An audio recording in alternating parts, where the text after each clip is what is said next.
Welcome to Beyond Flow. My name is Tammy, and this is Maria, and we're your hosts. And we are here today to talk about the chakra system. Just a little bit about it. We get a lot of questions about understanding the chakras, and we thought it would be good to sort of just talk a little bit about them and how we can connect to those energy centers and understanding them.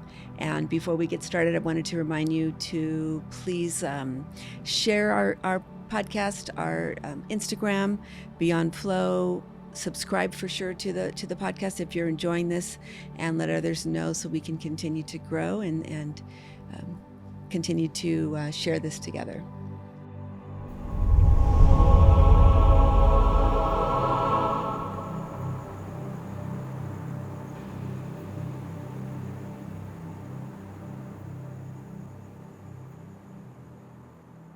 So we're here talking about chakras and those energy centers and how we can understand how our body works and how emotions work and how the our life force is significant through understanding the chakra system.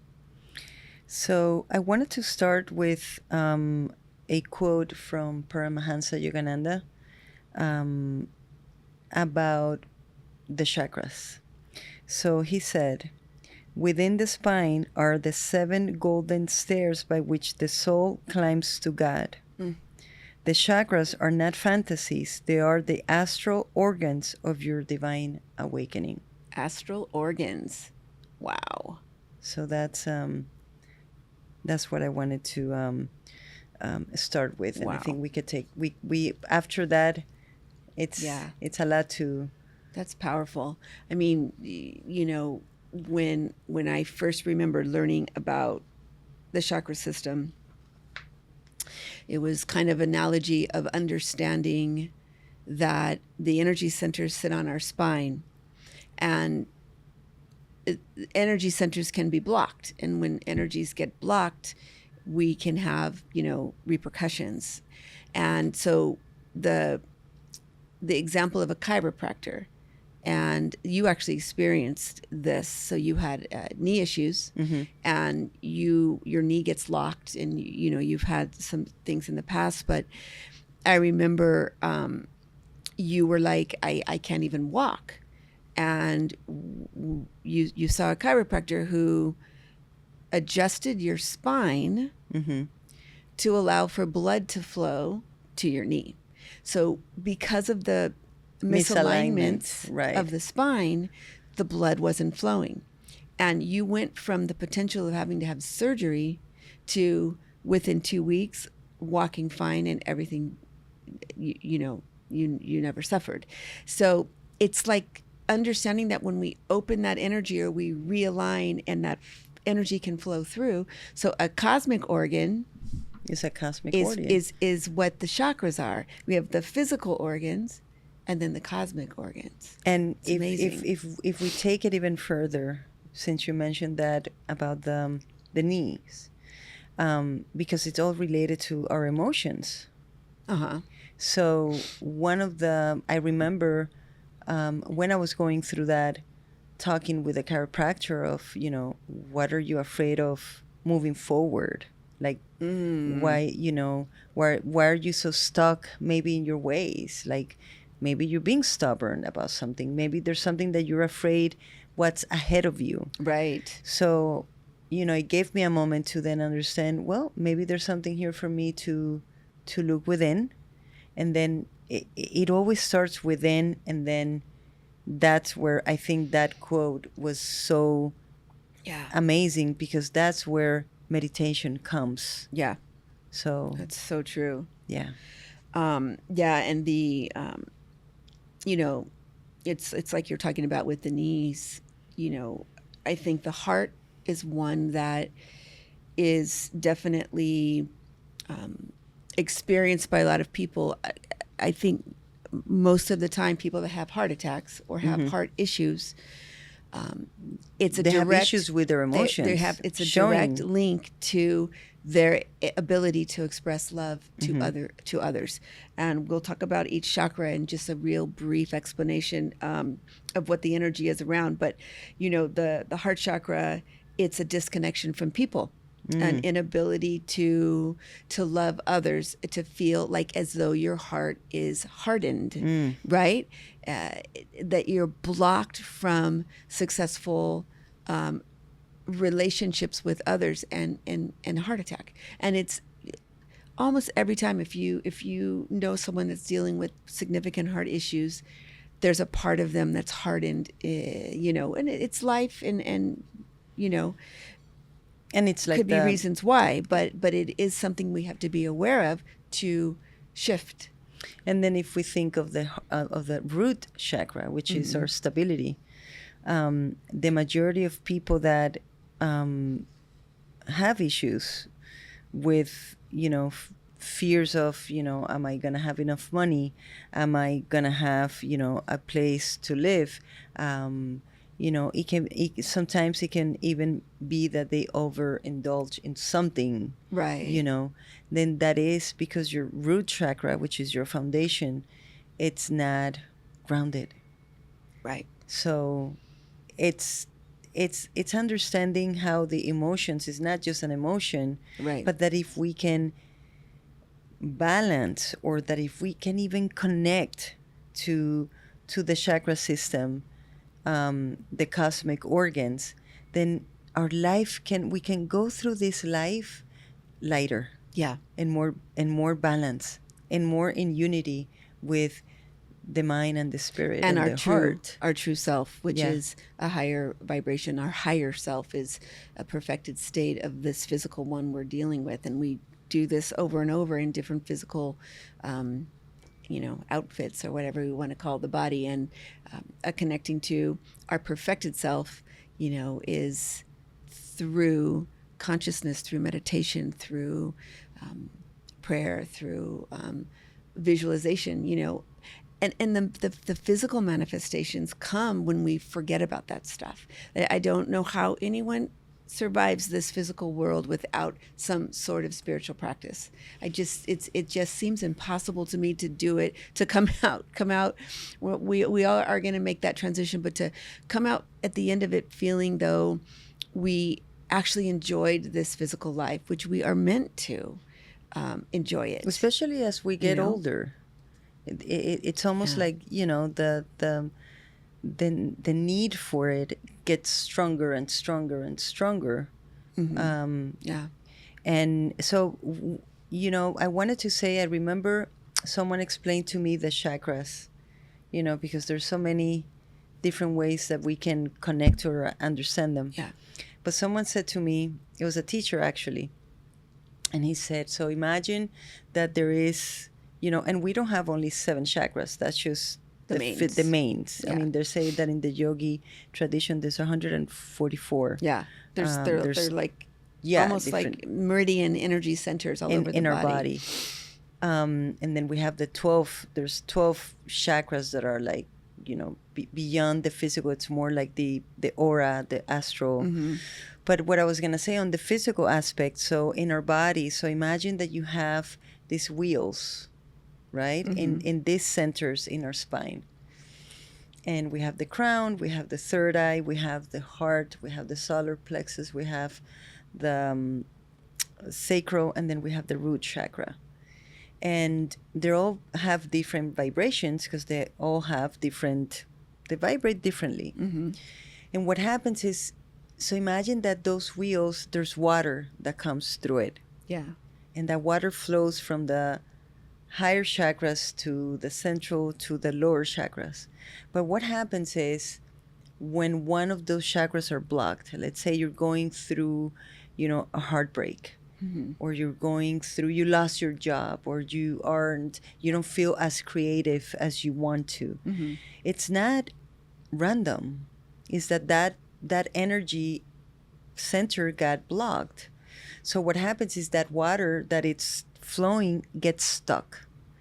And now the water that was flowing through those wheels in a very, very harmonious way, now it's not because it got stuck in one of those centers or all of them, God forbid, then that water, that energy doesn't flow with the same strength. It doesn't have the same harmony. So that's when we get stuck, and that's when we feel that we're not in harmony with a situation, with our lives, our whole life our existence, experience, or we feel disconnected from the from the spiritual world even. Yeah, that's a good visual. Yeah, that's good. So let's just kind of briefly go through the main 7 chakras, and so people can have sort of a little bit of an understanding.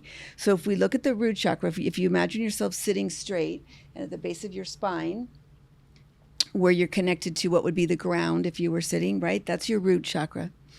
Root chakra anchors you in survival, stability, and safety, right? Survival, stability, and safety. So when those things are rocked, that's when you know your root chakra is imbalanced. There's something to connect with. So, but is it that okay, so let's say I am going through, I'm meditating, I am doing everything and feel very connected, and something happens that rocks my world in those areas. If I am stable and if I'm grounded, does it mean that those situations won't shake me? Or is it that those situations will shake and make my stability in what we call the root chakra unstable? I think our job is to ground ourselves. The word grounded, it means to feel connected to the earth, connected to our stability. So if you picture it like a tree and the roots go into the ground, those roots have such strength that the tree can have wind come, can be blown side to side, can have some fruits fall down, can have birds land on it, iguanas crawl up it, but it's not going to fall apart. We're in Florida, so iguanas. It's not gonna fall over, right? Because it's grounded, it's stable. It doesn't mean that the winds aren't gonna come. It doesn't mean the hurricane's not gonna pass through. But just be grounded. But you're grounded, and your stability is strong enough that those moments that shake us don't take us down.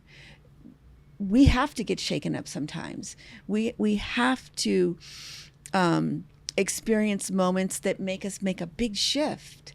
It doesn't always have to be in the root chakra. It can be in relationships, right? Things that need to get shaken up so that we can be in alignment with what is the highest and best for ourselves and others. So it's more feeling balanced when those things happen. You're not going to prevent it. Got it. Because it's important for shifts to come. But we feel it's just how we handle. We can manage it. Got it. Yeah. Okay. So the root is things like money, a roof over our head, feeling safe, survival, fear around being okay. So that's the root chakra.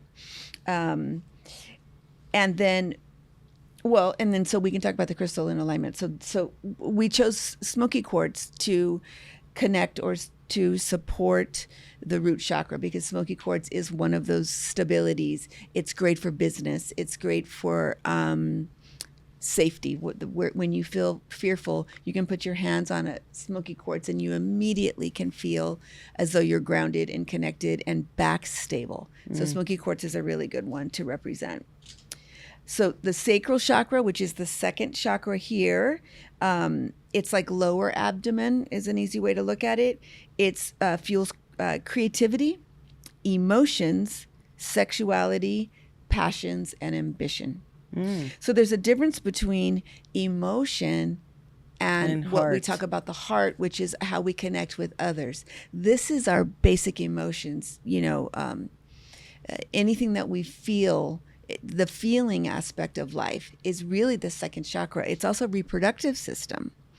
So second chakra, a good representative of that is carnelian. Carnelian's a beautiful energy of creativity, of passion, and things like that. So that is an area, the sacral chakra. And as we move up the body, up the spine, we're moving energy up from what is the most basic physical human energy to the ultimate divine connection. So then we move to solar plexus, and this is things like digestion, gut health, self-esteem, personal power, inner will. This is the solar plexus. And the solar plexus, I know, can sometimes be affected by an overthinker. The mind is sometimes associated with the solar plexus. So a lot of people that overthink that, to an extreme, have stomach issues. Like me. Like a Virgo. Right. Virgo's center of emotion is the stomach. Yes, Virgos, we worry when we don't worry. Right. So solar plexus is an energy to sort of focus on, right? Okay. So that is represented by tiger eye. Mm-hmm. The tiger eye is a great crystal for self-esteem, self-confidence. Heart chakra, obviously that's the heart area. This serves the heart and lungs. It connects us to other people, and it connects us to empathy. So those are areas that we can focus on to understand, is our heart chakra balanced? And are we feeling empathy? And we represented that with green aventurine. So green aventurine is a beautiful energy for the heart. If you feel you need support in that area, holding a green aventurine is, it also feels like green aventurine associates with like good luck and good fortune. Okay. It's a great heart chakra energy. Then we move to the throat chakra. This is things like vocal cords, the thyroid. These are main physical parts of the throat, but it's how we express our communication and our authenticity. Throat chakra associates with artistic expression, written expression, also expressing our truth, being able to and feeling comfortable to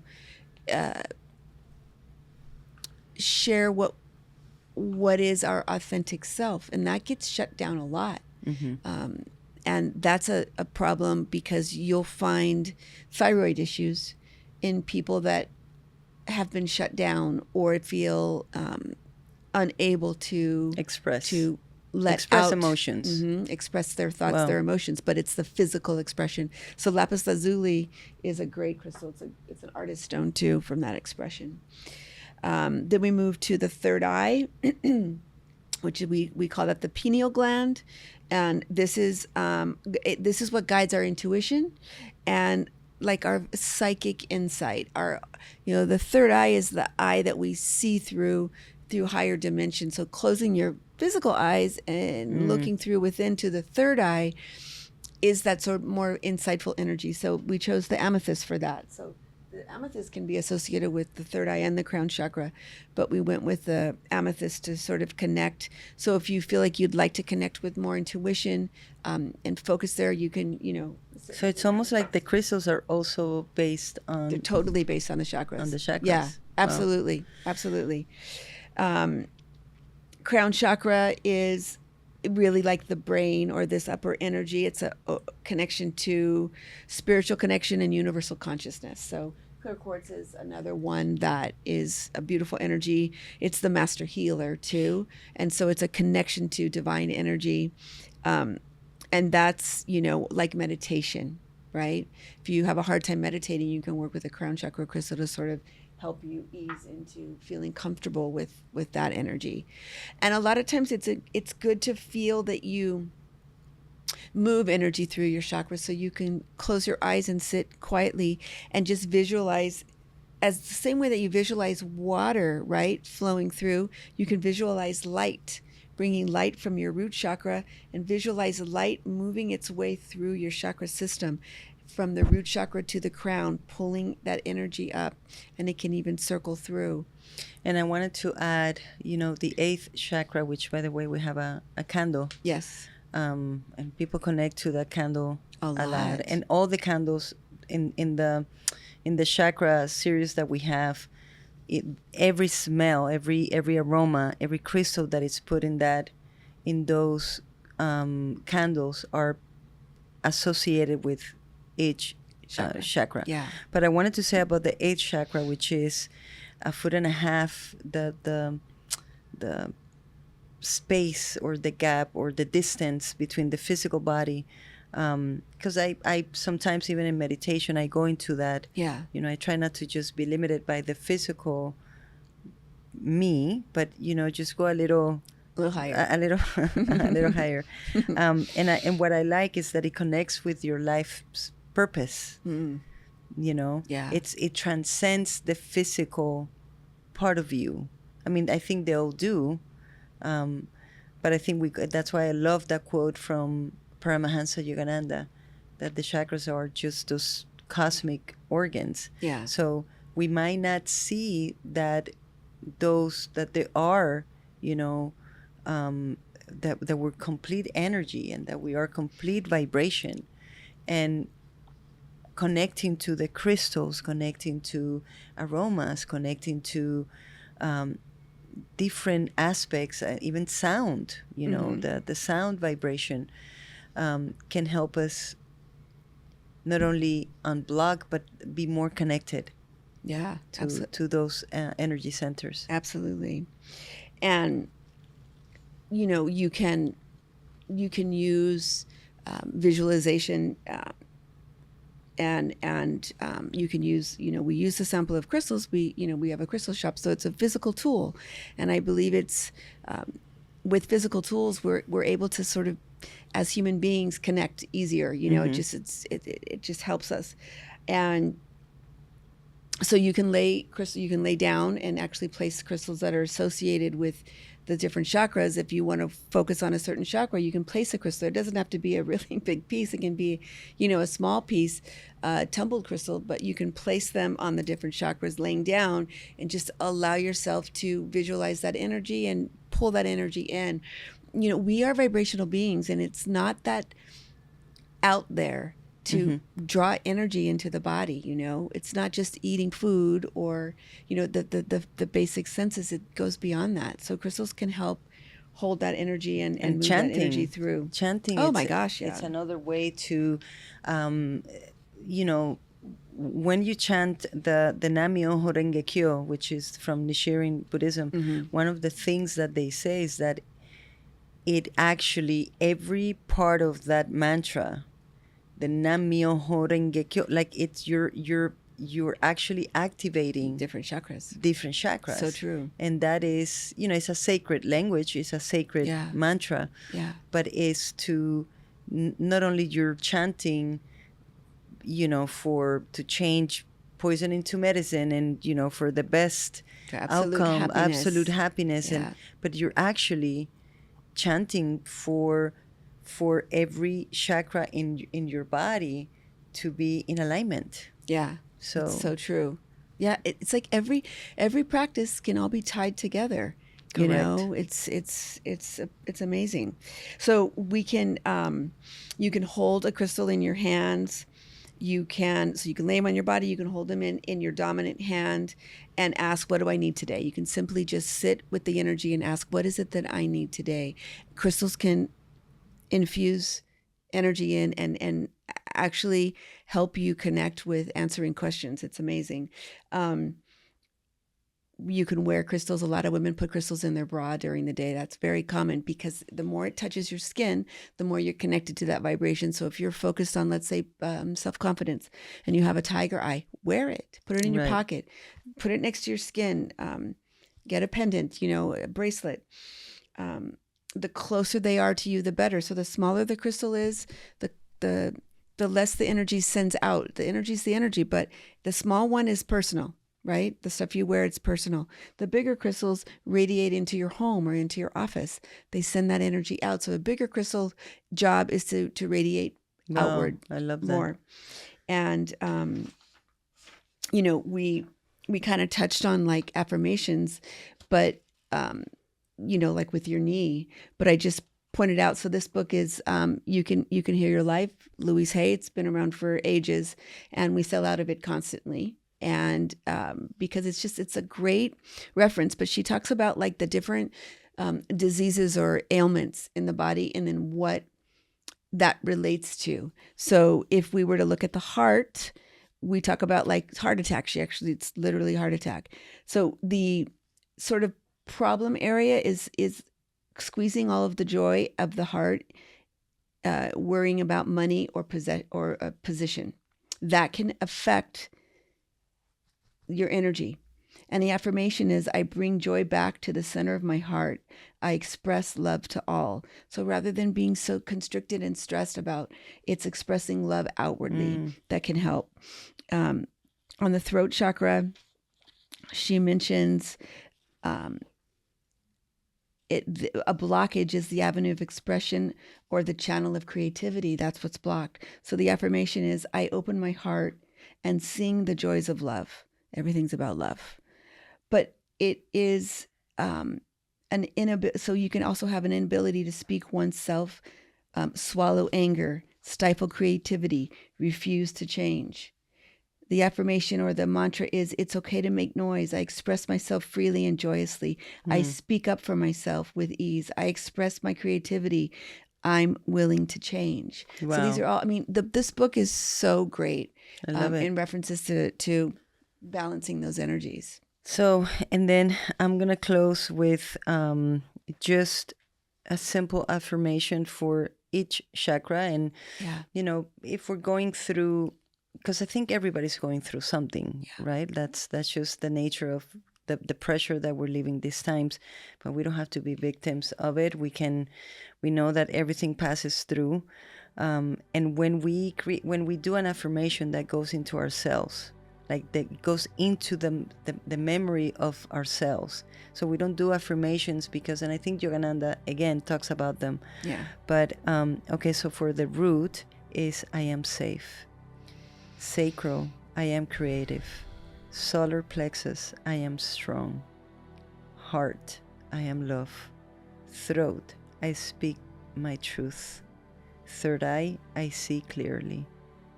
Crown, I am connected. And we are all a full body, and we are a breath of light. So beautiful. Those are the amazing affirmations. I love it. So thanks for being with us. This thank was you. Wonderful. Okay.